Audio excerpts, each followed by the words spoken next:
So we're going to start an important topic which is hematology. Hematology को हम divide करेंगे into a subunit which has to do with the RBC, a subunit which has to do with the platelets and the coagulation system, and a subunit which has to do with the WBC. अभी हम start करेंगे with the platelets and the coagulation unit, and we'll cover all bases, so no need to be worried. We have a system in the body which prevents the loss of blood in case of any trauma. And the first response of this system is vasoconstriction, which is an immediate reflex. Okay? Not the most important, but the one which happens the quickest. And this can be an MCQ कि body की पहली response क्या होती है या blood vessel की पहली response क्या होती है to trauma, and the answer is vasoconstriction. And the mediator most usually implicated is endothelin. ठीक है, दिस इज़ अ बज़वर्ड, तो ये आप पढ़ लें ये दो चीज़ें, वेजोकंस्ट्रिक्शन, मीडिएटर, एंडोथेलिन. एक MCQ आपका हो गया है. Now let's talk about the role of the platelets. Platelets are responsible for the second set of events जो कि bleeding को stop करते हैं. That is the formation of a platelet plug, जिसको हम कहते हैं primary hemostasis. ठीक है, इसके बाद secondary hemostasis होगी जहाँ पर रोल आता है coagulation system का. ठीक है, अब जो platelets का रोल है ना, that is basically divided into stages. We have adhesion, we have activation, and we have aggregation. यानी जो फर्स्ट स्टेप है ना वो है एडहीजन, जो सेकंड स्टेप है वो है एक्टिवेशन, और जो थर्ड स्टेप है वो है aggregation. Can be a bit confusing, इसलिए मैं जो डिटेल दूंगी ना that will actually help you understand. When there is damage to a blood vessel तो क्या होता है, ब्लड वेसल डैमेज होती है, एंडोथेलियल सेल्स जो लाइन कर रहे होते हैं ब्लड वेसल को वो ख़राब हो जाते हैं. नीचे जो एंडोथेलियम के नीचे जो कनेक्टिव टिश्यू था ना, जो सब एंडोथेलियल कोलेजन थी, that ends up being exposed.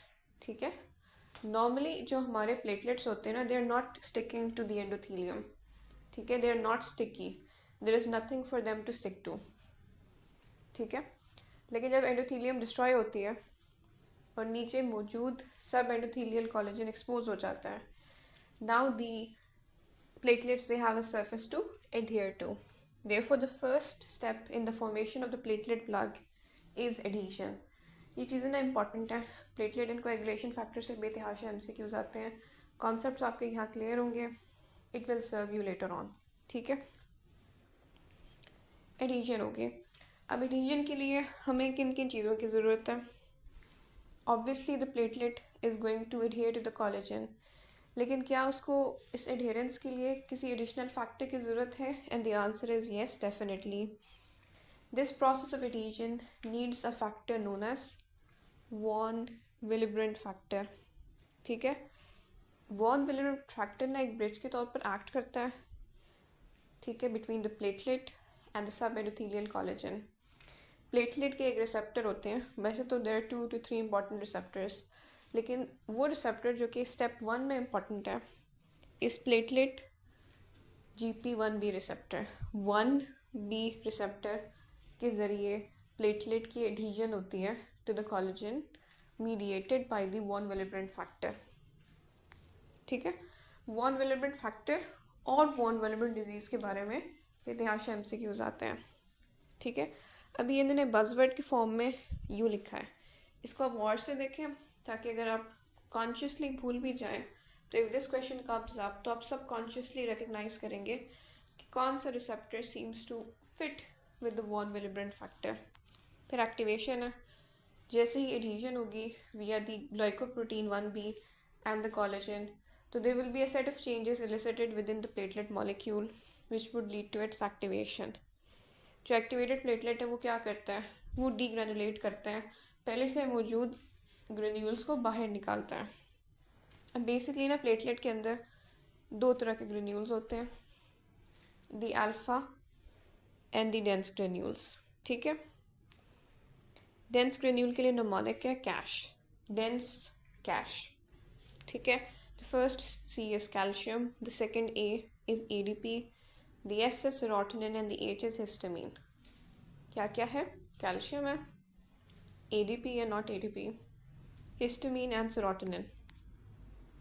जो अल्फा ग्रेन्यूल है ना, they contain the von Willebrand factor.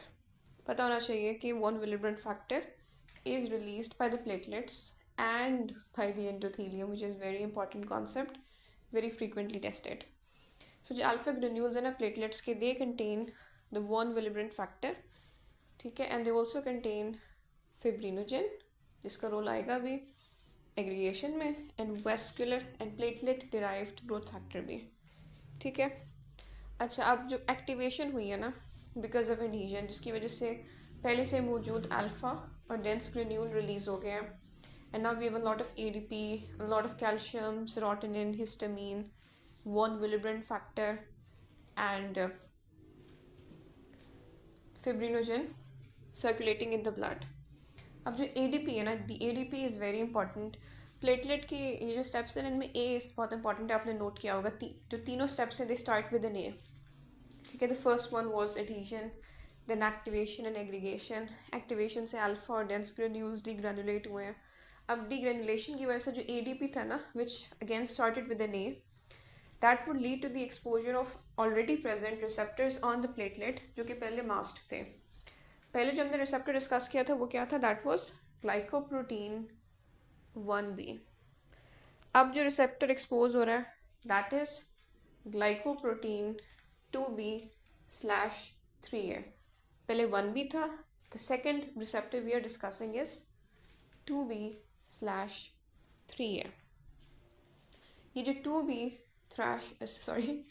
2b/3a receptor है ना, वो दो प्लेटलेट्स को एक दूसरे के साथ जोड़ता है विया फिब्रिनोजन. यानी प्लेटलेट्स के ग्लाइकोप्रोटीन 2b/3a रिसेप्टर्स एक्सपोज हो जाते हैं because of the ADP that was released because of the activation of the platelet.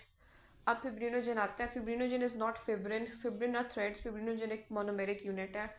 वो आसपास के प्लेटलेट्स को उनके 2b/3a रिसेप्टर के जरिए लिंकअप करते हैं, hence forming the platelet plug, hence succeeding in carrying out primary hemostasis.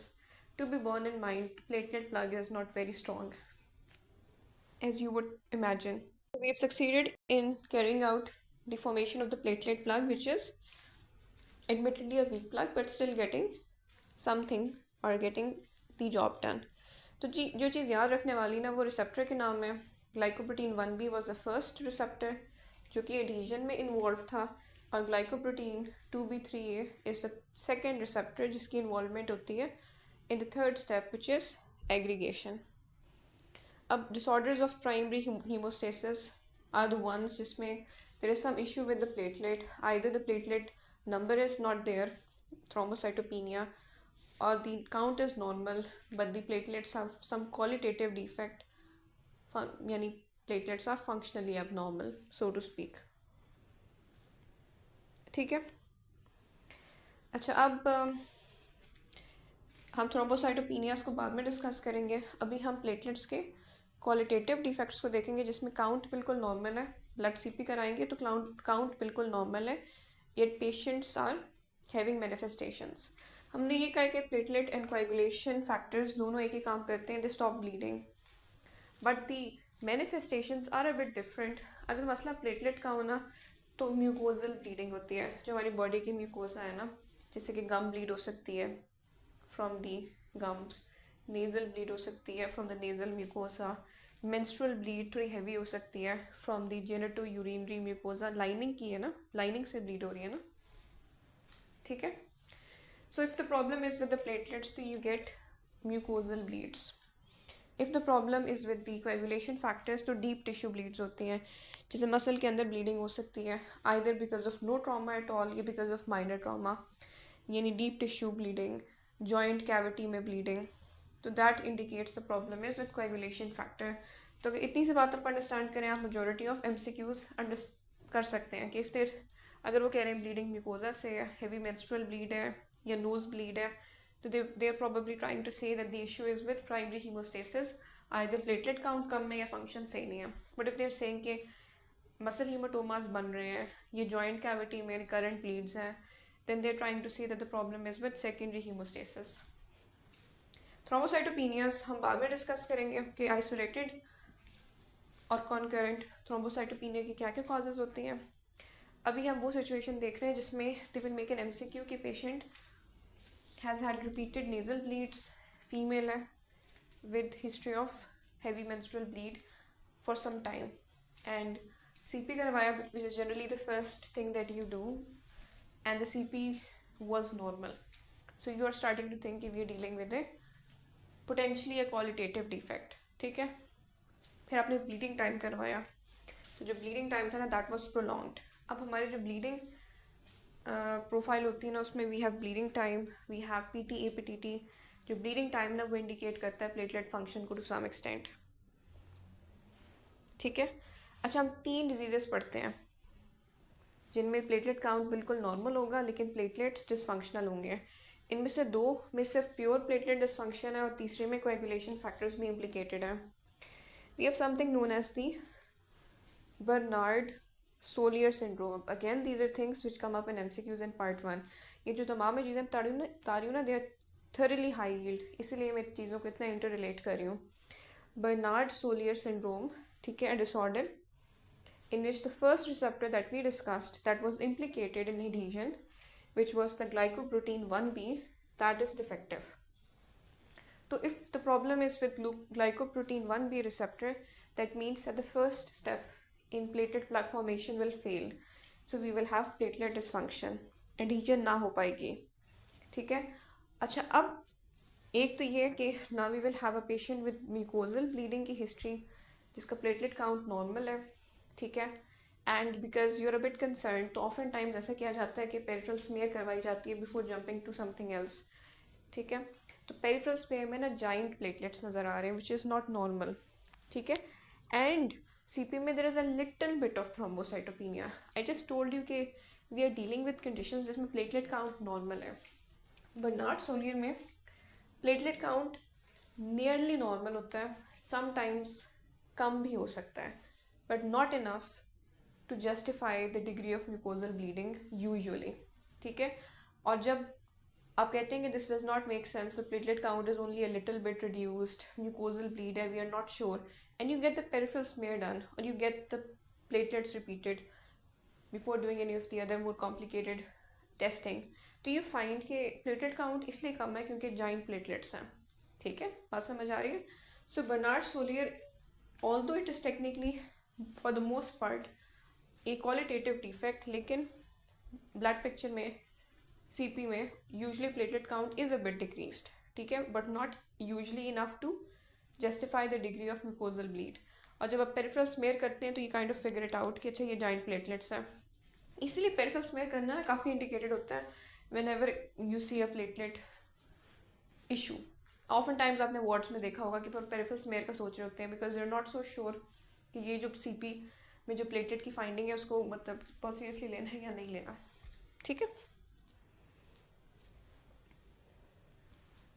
So we have Bernard Solier. The problem is with adhesion with the first protein, the first receptor which we discussed, which was glycoprotein 1b. जो तमाम चीज़ें मैं बता रही हूँ ना ये तमाम इम्पॉर्टेंट है.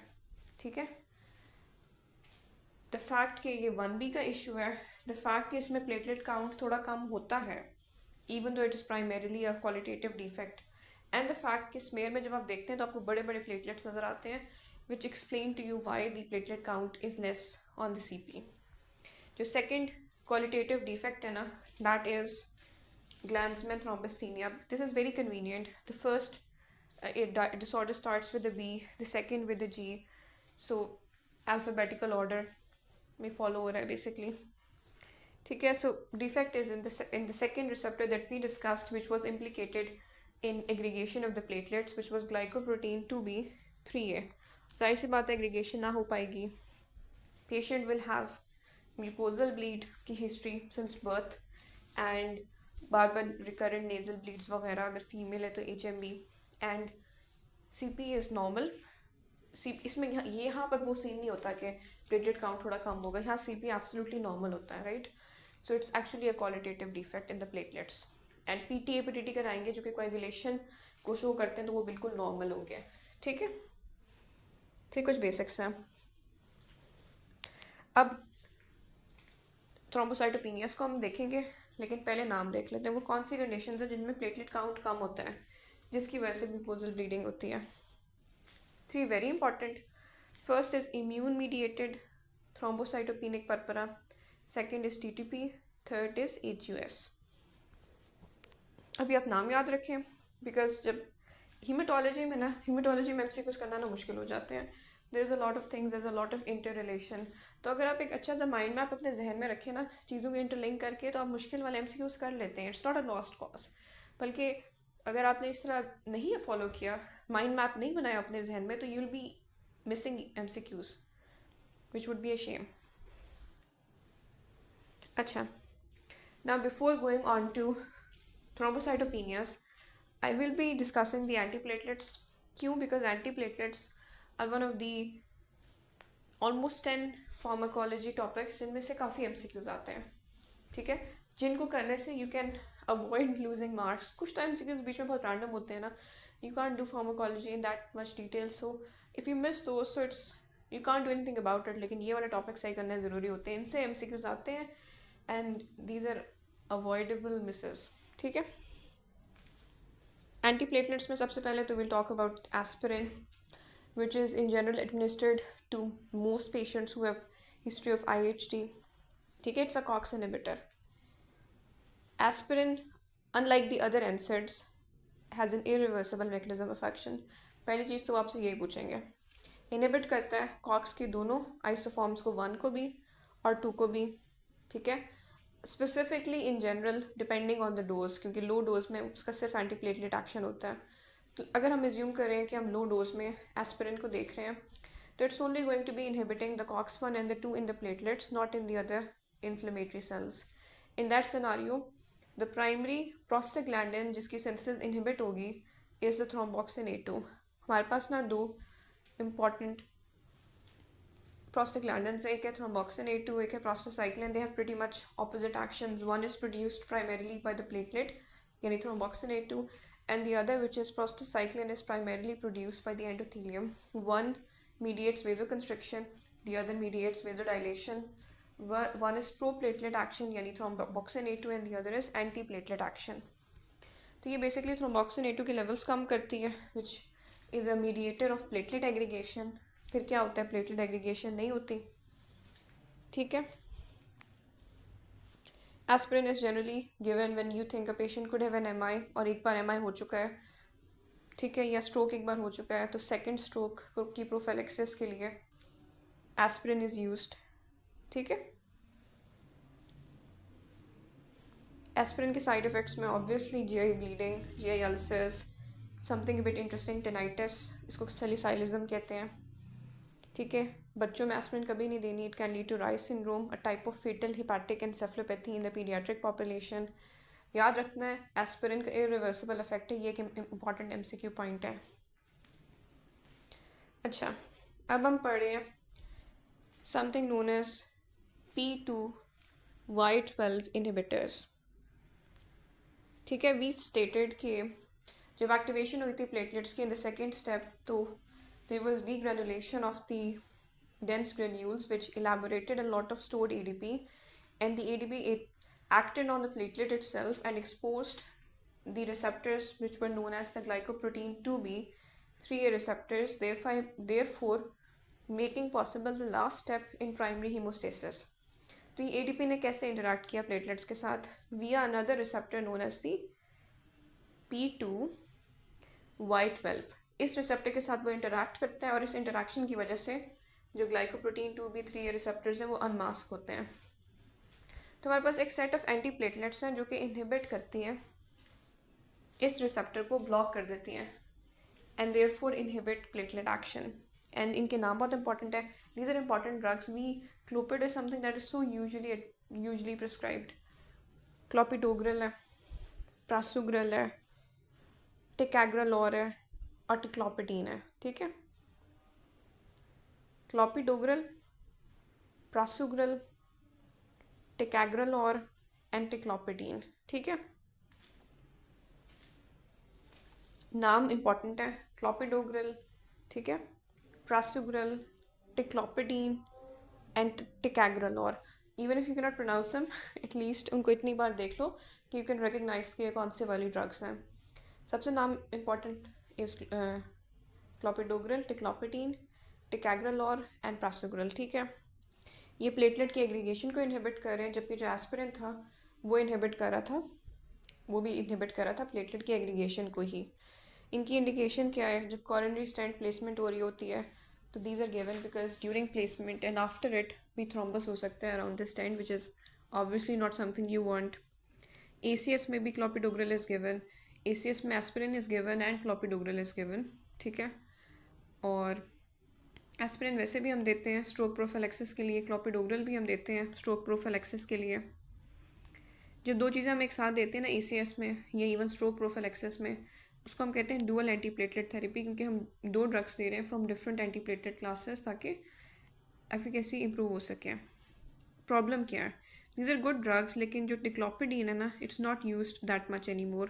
उसकी वजह से न्यूट्रोपीनिया होता है। न्यूट्रोपीनिया एक मजाक वाला साइड इफेक्ट नहीं है ना, it can lead to septic shock. So ticlopidine is not something you are using that much any more. ठीक है, and all of these can cause something known as TTP। ठीक है, so it's a rare thing but it is something which can definitely happen. तो जो ज़्यादा high yield side effect है ना, वो फैक्ट है कि टिक्लोपिडीन की वजह से न्यूट्रोपीनिया हो जाता है, जैसे समथिंग जो कि डेफिनेटली MCQ में आ सकता है।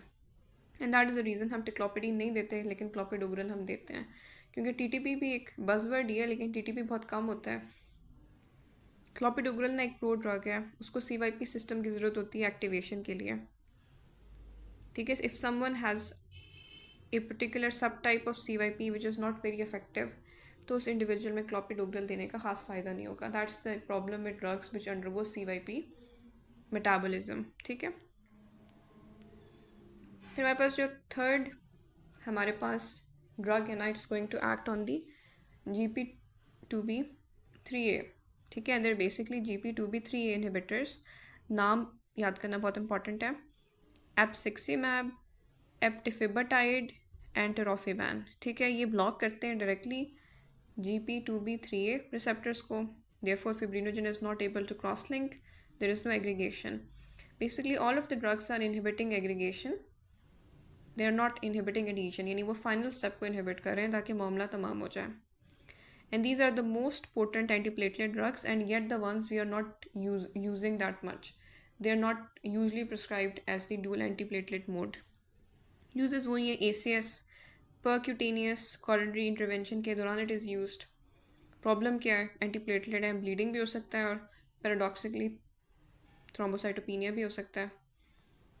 ठीक है, ये इनहिबिट कर रहे हैं final common pathway of platelet aggregation को।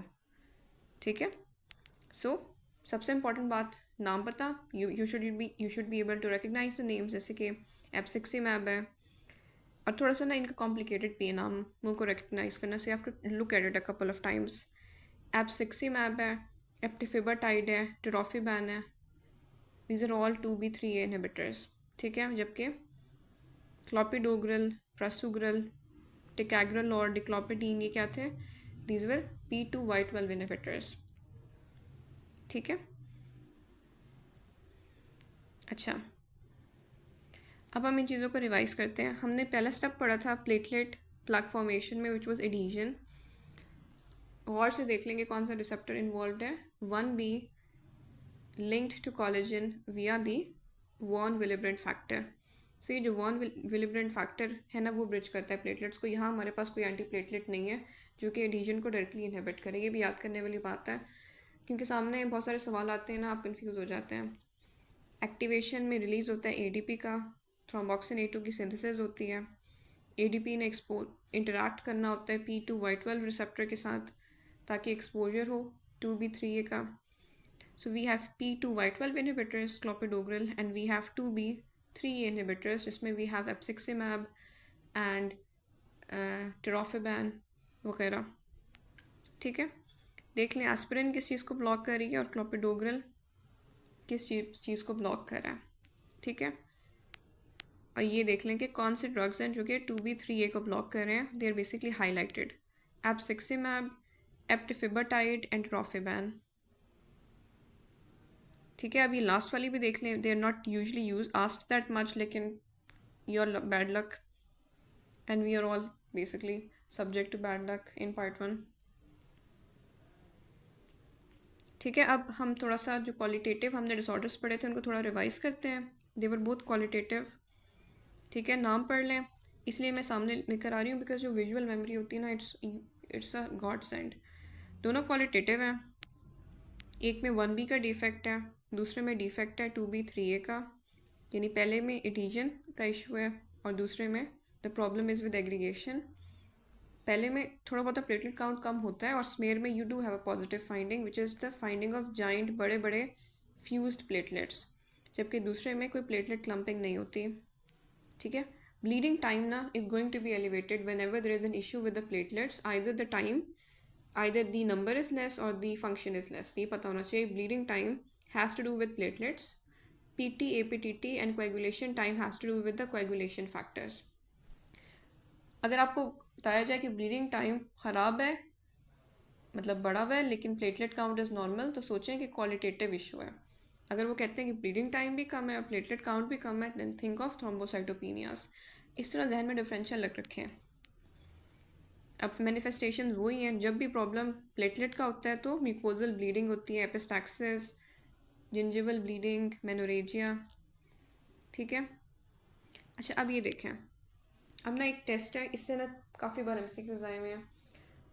मैंने इस लेक्चर्स को इस तरह अरेंज किया है कि वो तमाम चीज़ें जो कि एक किताब में नहीं हैं and yet they frequently ask, उनको थ्योरेटिकल फॉर्म में आपको पढ़ाया जाए. MCQs करके आपको आधी बातें समझ आती हैं, आधी नहीं आती. ठीक है, और आप बार बार MCQs देख भी नहीं सकते. You have to make your own notes. अब ये जो रिस्टोसेटिन टेस्ट है ना, that is for platelet disorders, platelet functional disorders. ठीक है, अगर एडहीजन का डिफेक्ट हो ना, एक सेकेंड,